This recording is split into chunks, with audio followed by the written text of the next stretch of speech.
with me a panel to further dissect into the state of the nation. It has been such a busy 2 weeks, pre the election, during and after, and now the conversation being picked by NASA, where they have stated they will be heading to the Supreme Court. With me is a panel, a very able panel, Mr. Chebunete, political risk observer and analyst, Dr. Masibo from the Moi University. Thank you much for joining us, and Advocate Akenga. Gentlemen, thank you for joining us on NTV. We start off from what we were just watching here, the requiem mass of Mr. Msando, who passed on, and of course it is a name that has continued to feature through the election process before and even after. What do you make of it? Of course, a very emotional speech from his wife, Eve Msando. If we could start with you, Mr. Chebunete, your observations on the demise of Chris Msando. I would like Lois to pass my condolences to this family. It's actually sad for the loss of an individual who has really done a lot for this country. Remember, we credit Msando for the systems in IBC. So it's really sad that we have lost him. But I know God will take care of the family, and also we shall live to do what he should have done for this country, for us who are alive. Yes, so. Yes. Okay, and Dr. Masibo, we did listen to his wife asking so many questions, and she summed up the questions asking why. What other sort of questions are bearing outside and within the nation on the demise of Chris Msando? Lois, I join my colleague here to convey my heartfelt condolences to the family. I know it's very difficult to lose a loved one, and especially in the manner in which Msando died. Having such a young family, obviously, it becomes very difficult for the children to ever understand what really happened. And the timing of his death also was extremely bad, because he died just a few days before we had our general election. And given his important role that he played in coming up with the Kenya elections management system, the integrated election management system, I think one will wish that it never happened. But since it happened, I think one of the things is to accept that this happened, and to convey our condolences to the family, and to pray that his soul may rest in peace.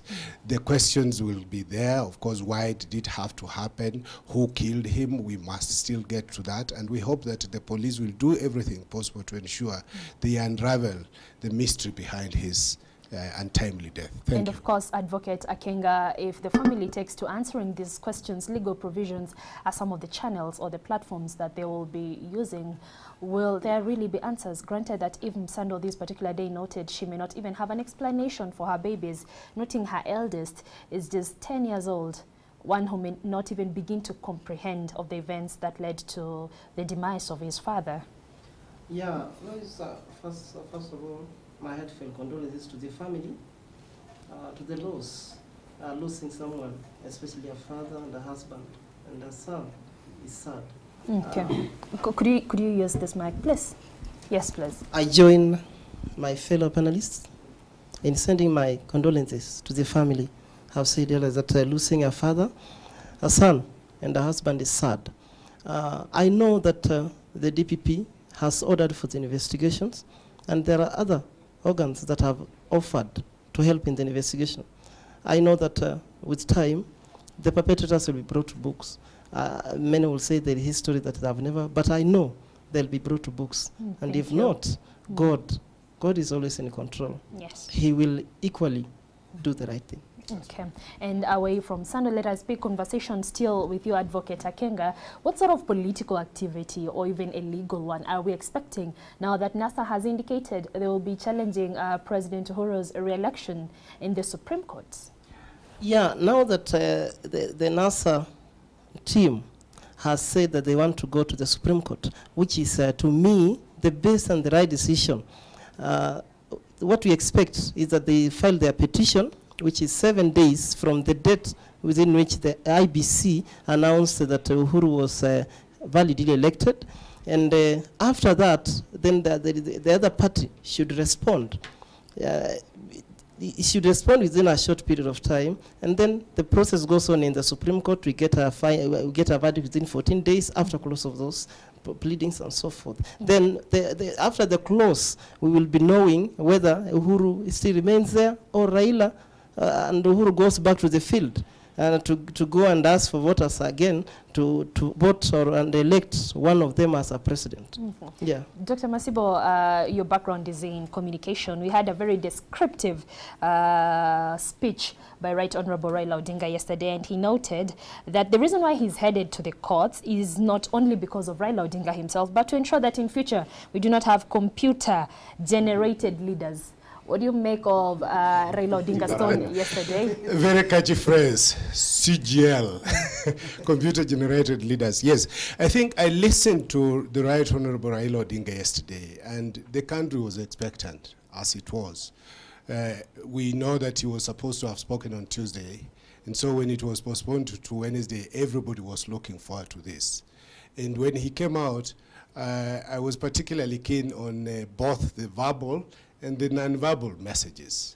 And you could see a Raila who is very composed, a Raila who is confident, and a Raila who seemed to come out and say, look, I'm in charge here. Now, obviously, the expectation was that there was a lot of expectation, there was speculation on what he's likely to come out and say, what he will not say, and all that.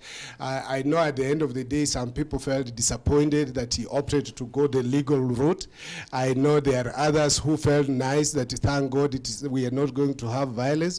And I think at the end of the day, it was very magnanimous of him to have come out with that. But there's one catchy phrase that resonated very well with many of us and many Kenyans, especially on social media, and that was vifaranga via computer.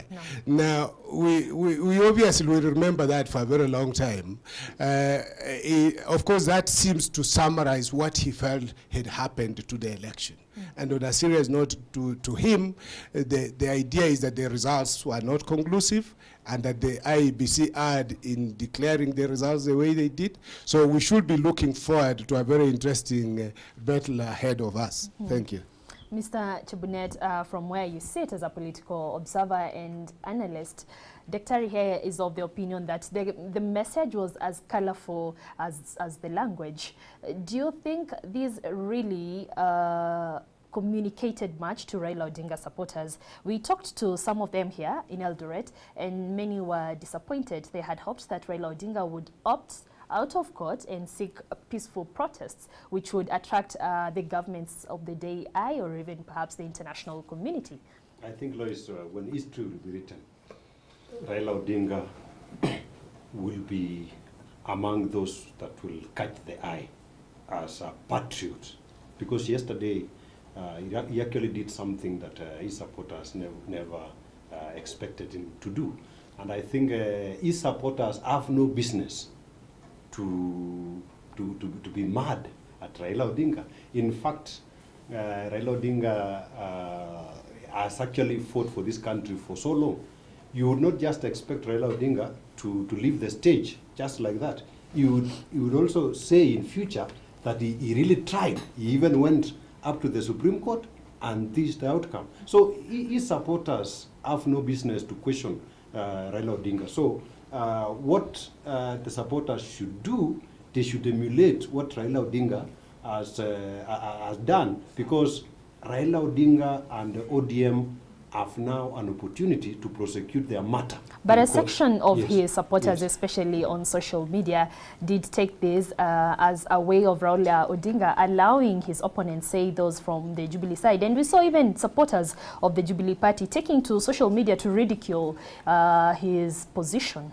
I think they have no business. And yesterday, Lois, when we were here, we said that the only option that Raila Odinga had was to go to court. And option number 2 is still the court, and number 3 and 4. So it doesn't matter what his supporters feel, because Raila Odinga knows the rule of law. He participated in crafting this new constitution and restoring, strengthening democratic institutions in this country. Yes. So I think we are lucky that it did not come out on Monday. I think the Holy Spirit and also maybe serious men of God and God himself talked to him between Monday and Wednesday. And I think that's why sobriety has come in, and now he has moved the struggle from the streets. Now the real fight now will be at the Supreme Court. Wakili, from where I stand, Chebunet here is of the opinion he moved the struggle from the streets to the courts. He has been there before. What are the stakes at the Supreme Court? First of all, if I may just respond to what my colleague has said. It's not that the first option up to the fourth option was only going to court.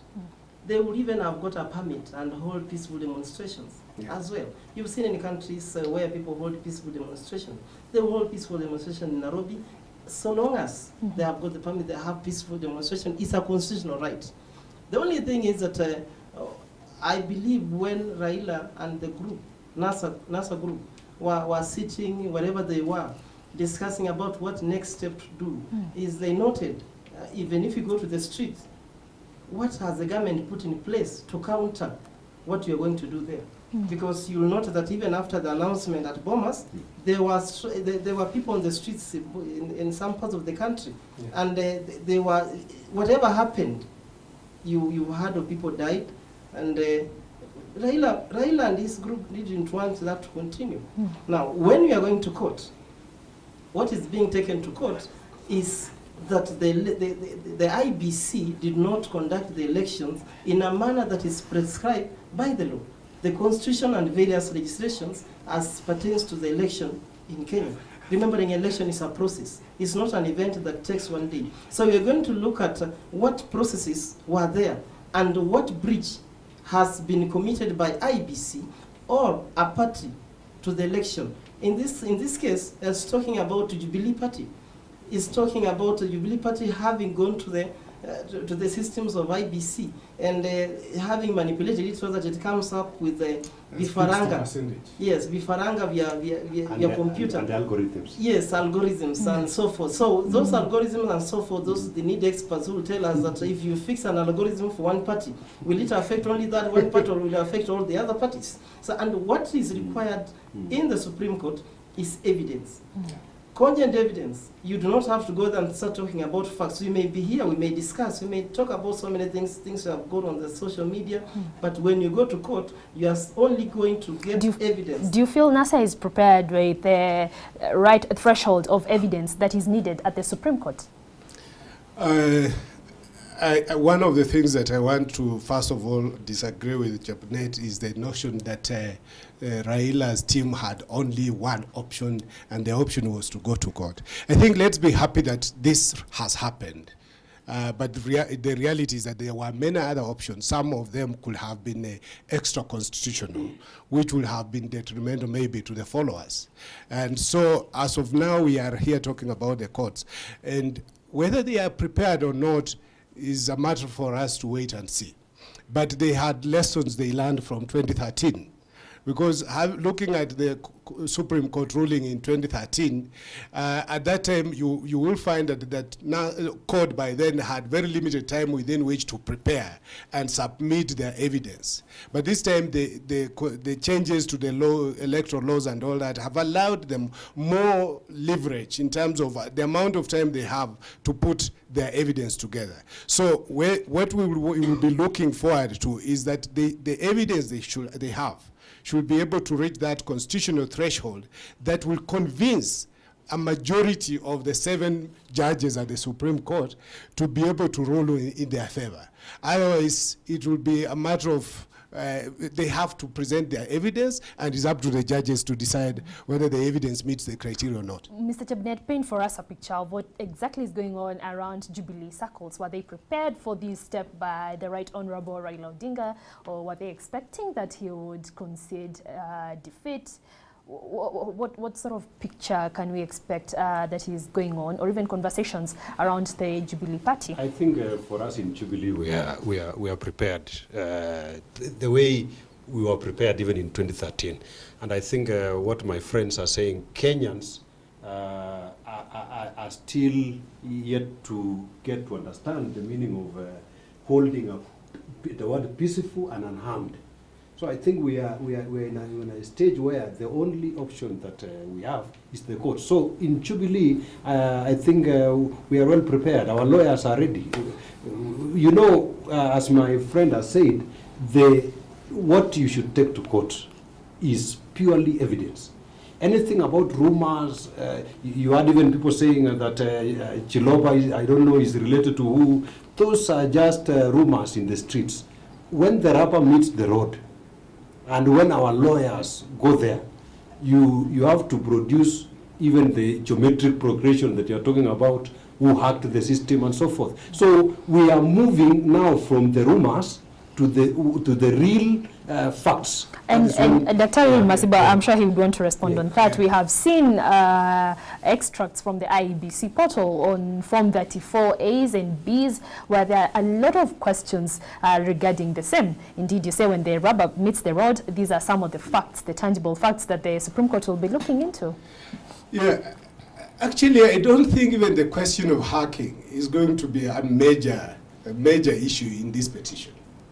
If I look at the report, the story in the Daily Nation today, it is ranked number 6 of the key issues that should be addressed insofar as this petition is concerned. The key component that will come out is the whole role of Forms 34A and Form 34B. And in this particular case, the accused is the IEBC and not even Jubilee. Because during the dry run for the elections, submission of results, IEBC assured the country that no results will be submitted, both the text result and the image of Form 34A will be relayed from the polling station at the same time. So that by the time any result is being announced, both the text and Form 34A will be the basis for the decision to be made at the national level. And so when you come to announce the way the results came out on the final day when IEBC was able to declare the Jubilee candidate Uhuru Kenyatta as the winner and his running mate William Ruto as the deputy president, we saw a situation where Chiloba assured the country that we had 288 forms already in, Form 34B from the constituencies, and only 2 were already in, but they were being worked on. So the assumption then we have is that at the end, when we had these results in, we had 290 Form 34Bs. Now, the source of Form 34B is actually the collection or the summation of all the Form 34As collected from polling stations in a given constituency. And so where the NASA has an issue probably is, yes, here we have a Form 34B that has been relayed the results, but now we have continued to receive more results, implying that not all Form 34As had been considered by the time this tally was being announced. So the issue will definitely, I see NASA going into this with a focus on how the results were transmitted. And like you put it rightly, we might have seen on social media, and we cannot use social media as evidence, but these are images that have been uploaded on the IEBC website, where we have seen some handwritten images from Isiolo, and then when IEBC was questioned, they actually pulled them down and put up new ones. Now the question then you ask, who had put up the handwritten one in the first place? And then where did the other new one come from? Put that, and how could we use that as the basis of announcing the next president? I don't work for IBC. IBC will go to court through their lawyers and explain that.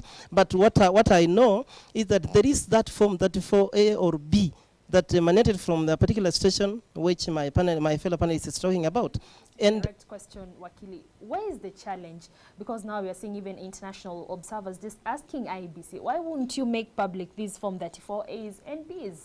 Forms 34A and Bs, I'm sure they have been made public. Not all of them. Not, you see, people are saying that not all of them. You'll find that even on the social sites of NASA or even on Jubilee, people have downloaded several Form 34A and 34Bs. So I don't know which ones are saying that they have not been availed. When someone from Mr. Limo from IBC came to explain why there was a change in the tallies that were always were the bombers of Kenya, he said clearly that there were 41 polling stations that the results had not come in at the time the total was made. So that was the reason as to why you could see the number surge up or low as something different from what had been announced earlier. That's what the communications from IBC said. I have said I don't work for IBC, so I would not want to know. Secondly, when you talk about forms that have been downloaded, that have been written, of course those forms are written by those polling clerks and polling officers, agents of IBC. They are written using a pen. And then after being written, they are scanned. The whole process. We're talking about the official IBC form, and then this other one that was not official, merely handwritten. I don't know if there is any official and non-official IBC forms that are used in election. I've once participated in an election. All those materials that are used in an election, they're official documents. Even polling day diary is an official document. And you know that document will even go to court so that the court can examine. I want to ask you, Dr. Yes. From your communications background, do you feel, on a light note that is, as Kenyans, we may have lost the plot somewhere? Because at some point, instead of following up on that form, that 4 A's and B's, we were busy discussing the cut of the suit of Mr. Chiloba, or even the Gidere, or even the, whether he's married or not, or the Gidere man. Do you feel, was that a light moment for Kenya, or was there a shift of focus? Well, I think for the Gidere man, that was a light moment. I made fun of it. It was strange that even media houses were falling head over heels to look for the Gidere man to make him as popular as he has become. Yes, but of course that, now, and then of course for the Chiloba guy, I don't want to comment. Probably it's because I'm a man and he was said to be very handsome by many ladies. But at the end of the day, I think that was not the issue. The issue is he was doing his job, and I think that's how he came across. As we wind up very quickly, who was your biggest winner in this election, away from the presidential seat, and the biggest loser? I think NASA has helped us in going to court, and out of the outcomes, it has strengthened the systems, and I think I have allowed Raila Odinga. He has actually succeeded in doing great things for this country. Your highlight for the election, who was the biggest winner or loser? The winner is Kenyans. The winner is Kenyans. The winner is Kenyans and the voter.